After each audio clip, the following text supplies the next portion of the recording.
এই বর্ষার সময় বাজারে কিন্তু লোটে মাছের খুব আমদানি হয়। চলো আজকে তোমাদের সাথে শেয়ার করে নিই এই লোটে মাছের একটা দুর্দান্ত স্বাদের রেসিপি। যে সমস্ত বন্ধুরা লোটে মাছ খেতে পছন্দ করো তারা কিন্তু অবশ্যই এই রেসিপিটা বাড়িতে একবার ট্রাই করে দেখো, একেবারে নিরাশ হবে না। আশা করি ভিডিওটি তোমাদের খুব ভালো লাগবে। ভিডিওটি সম্পূর্ণ দেখার অনুরোধ রইল। চলো তাহলে আর কথা না বাড়িয়ে ভিডিওটা শুরু করা যাক। এই রেসিপিটা বানানোর জন্য প্রথমে আমি 500 গ্রাম লোটে মাছকে ভালো করে কেটে 2 পিস করে পরিষ্কার করে ধুয়ে নিয়েছিলাম। এর মধ্যে দিয়ে দিয়েছিলাম 1 চামচ ভিনিগার। তোমাদের কাছে যদি ভিনিগার না থাকে তোমরা এখানে লেবুর রস ব্যবহার করতে পারো। এরপর এর মধ্যে দিয়ে দিয়েছিলাম 1/2 চা চামচ লাল লঙ্কার গুঁড়ো এবং 1/2 চা চামচ হলুদের গুঁড়ো। তারপর এর মধ্যে দিয়ে দিয়েছিলাম 1/2 চা চামচ লবণ। এরপর এর মধ্যে দিয়ে দিয়েছিলাম 1 চামচ সর্ষের তেল। সর্ষের তেল দেওয়ার পর ভালো করে মাছগুলোকে মাখিয়ে নিতে হবে। দেখতে হবে যেন প্রত্যেকটা মাছের মধ্যে এই মশলা ভালো করে চলে যায়। ভালো করে এই মাছটাকে নুন এবং মশলা দিয়ে মাখিয়ে রাখলে মাছটা থেকে কিন্তু প্রচুর পরিমাণে জল বেরোবে। যে জলটা আগে থেকে বেরিয়ে গেলে রান্না করার সময় কিন্তু অনেকটাই সুবিধা হবে। এটাকে আধ ঘন্টার জন্য আমি ঢাকা দিয়ে রেখে দেব।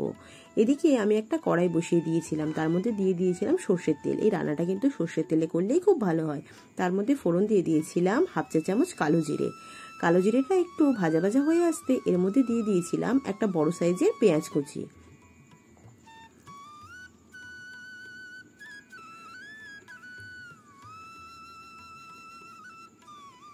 পেঁয়াজ কুচিটা দিয়ে নাড়াচাড়া করে একটু ভেজে নিতে হবে। যখন দেখবে পেঁয়াজটার মধ্যে একটু রং বদল হয়েছে তখন এর মধ্যে দিয়ে দিতে হবে লম্বা করে কেটে রাখা আলু। এটা কিন্তু আমি আলু ভাজার মতোই কেটেছিলাম, কিন্তু একটু মোটা করে কেটেছিলাম। ঠিক এভাবেই কিন্তু এর আলুটা কাটতে হবে। আলুটা দেওয়ার পর নাড়াচাড়া করে ভালো করে ভেজে নিতে হবে যতক্ষণ না পর্যন্ত আলুটা একটু লাল লাল হয়ে আসে। গ্যাসের ফ্লেমটা কিন্তু এই সময় লো টু মিডিয়ামে রাখতে হবে। দেখো ঠিক এইভাবেই তোমরা নাড়াচাড়া করে আলুটাকে ভালো করে ভেজে নিও।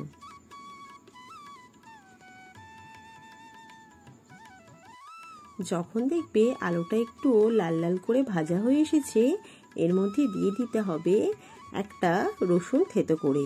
এখানে কিন্তু রসুনের পরিমাণটা একটু বেশি করেই দিতে হবে। তারপর এর মধ্যে দিয়ে দিতে হবে 1/2 চা চামচ আদা বাটা।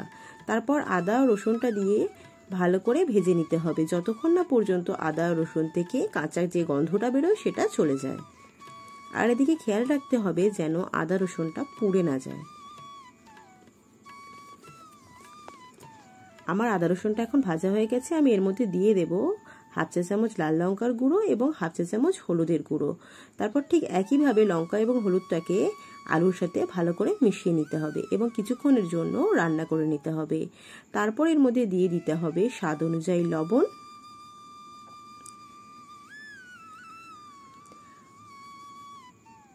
লবণটা দেওয়ার পরেও সমস্ত উপকরণগুলোকে আবারও মিশিয়ে নিতে হবে। এরপর আমি এর মধ্যে দিয়ে দেব পরিমাণ মতো জল। এখানে আলুটা যেহেতু ভাজতে ভাজতে আমার মোটামুটি সিদ্ধ হয়ে এসেছিল তাই আমি এখানে বেশি পরিমাণ জল ব্যবহার করব না। এবার ভালো করে জলের সঙ্গে সমস্ত মশলা শুদ্ধ আলুটাকে মিশিয়ে নিতে হবে। এরপর ঢাকনা দিয়ে এটাকে রান্না করতে হবে 5 মিনিটের জন্য। 5 মিনিট পর ঢাকনা খুলে একবার নাড়াচাড়া করে নিতে হবে। দেখো আমার কিন্তু এখনো পর্যন্ত আলুটা সিদ্ধ হয়নি, তাই আমি এটাকে ঢাকনা দিয়ে আরও রান্না করব বেশ কিছুক্ষণের জন্য।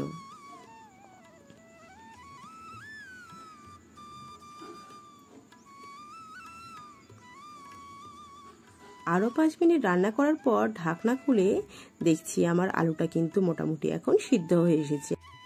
এখন আমি এর মধ্যে দিয়ে দেব 4টে চেরা কাঁচা লঙ্কা। এখানে আমি ঝালের জন্য কাঁচা লঙ্কাটা চেরা ব্যবহার করেছিলাম। তোমরা যদি বেশি ঝাল খেতে পছন্দ না করো তাহলে এখানে কাঁচা লঙ্কাটা গোটা ব্যবহার করো, কিন্তু কাঁচা লঙ্কাটা অবশ্যই দিও। কাঁচা লঙ্কার যে একটা ফ্লেভার আছে সেটা কিন্তু এই রান্নায় খুব ভালো লাগে। এইভাবে নাড়াচাড়া করে নিয়ে আমাকে কিন্তু সমস্ত জলটা শুকিয়ে নিতে হবে। দেখতে হবে এই আলুর মধ্যে যেন কোনো জল না থাকে।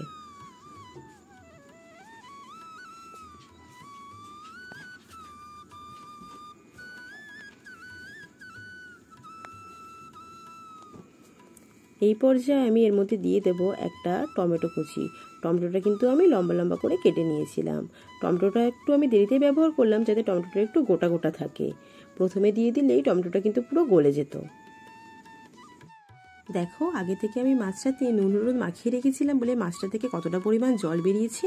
এই জলটা কিন্তু আমি সম্পূর্ণ ফেলে দেব। তারপর এই মাছগুলোকে আমি দিয়ে দেব তরকারির মধ্যে।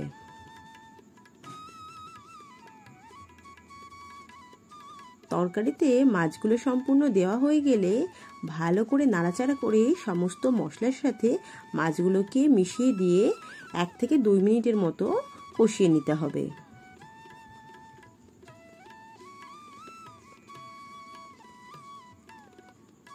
তারপর এটাকে ঢাকনা দিয়ে রান্না করে নিতে হবে 5 মিনিটের জন্য। গ্যাসের ফ্লেমটা কিন্তু এখানে একেবারে কম রাখতে হবে। দেখো 5 মিনিট পর আমার কিন্তু এখান মাছ থেকে জল ছাড়তে শুরু করে দিয়েছে। আমি এটাকে হালকা হাতে নাড়াচাড়া করে নেব। এটা কিন্তু একদম জোরে জোরে নাড়াচাড়া করা চলবে না, তাহলে কিন্তু সমস্ত মাছগুলো ভেঙে যাবে। দেখো ঠিক তলা থেকে খুন্তি ঢুকিয়ে এইভাবে আস্তে আস্তে করে নাড়াচাড়া করে দিতে হবে। আবারও এটাকে আমি ঢাকা দিয়ে মিডিয়াম ফ্লেমে রান্না করে নেব 5 মিনিটের জন্য। দেখো 5 মিনিট পর আমার কিন্তু অনেকটা পরিমাণ জল এখানে বেরিয়ে গেছে এবং মাছটাও আমার খুব সুন্দরভাবে সিদ্ধ হয়ে গেছে। তোমরা যদি মনে করো এর থেকে আরও শুকনো শুকনো রান্না করবে তাহলে এই ঝোলটাকে আরেকটু মারতে পারো। আমি কিন্তু এই পর্যায়ে রান্নাটা শেষ করে দেব, কারণ আমি আর ঝোল মারতে চাইছি না। দেখো আমি এই মাছের তরকারিটার মধ্যে এবার দিয়ে দিলাম কিছুটা পরিমাণ কোচানো ধনেপাতা। ধনেপাতাটা দেওয়ার পর 1 মিনিট ফুটিয়ে নিয়ে আমি কিন্তু গ্যাসের ফ্লেমটাকে বন্ধ করে দিয়েছিলাম। তারপর এর মধ্যে দিয়ে দিয়েছিলাম উপর থেকে বেশ কিছুটা পরিমাণ সর্ষের তেল। এই রান্নার শেষে কিন্তু অবশ্যই সর্ষের তেলটা ব্যবহার করতে হবে, তাহলে কিন্তু রান্নার স্বাদটা অনেকাংশে বেড়ে যাবে। দেখলে তো কত সহজেই ঘরোয়া কিছু উপকরণ দিয়ে কত সুস্বাদু একটি লোটে মাছের রেসিপি রান্না করা যায়। এই ছিল আজকে আমার রেসিপি। যদি ভিডিওটি তোমাদের ভালো লেগে থাকে তাহলে অবশ্যই লাইক, কমেন্ট এবং শেয়ার করে দিও। যারা আমার চ্যানেলে নতুন তারা আমার চ্যানেলটিকে সাবস্ক্রাইব করে দিয়ে আমার পাশে থেকো। এই রেসিপিটা যদি বাড়িতে ট্রাই করো তাহলে কেমন লাগলো কমেন্ট করে আমাকে জানাতে ভুলো না। আজকের ভিডিওটা তাহলে এখানেই শেষ করলাম। খুব তাড়াতাড়ি তোমাদের সাথে দেখা হবে আমার পরবর্তী ভিডিওতে। ততক্ষণ সকলে ভালো থেকো, সুস্থ থেকো, টাটা।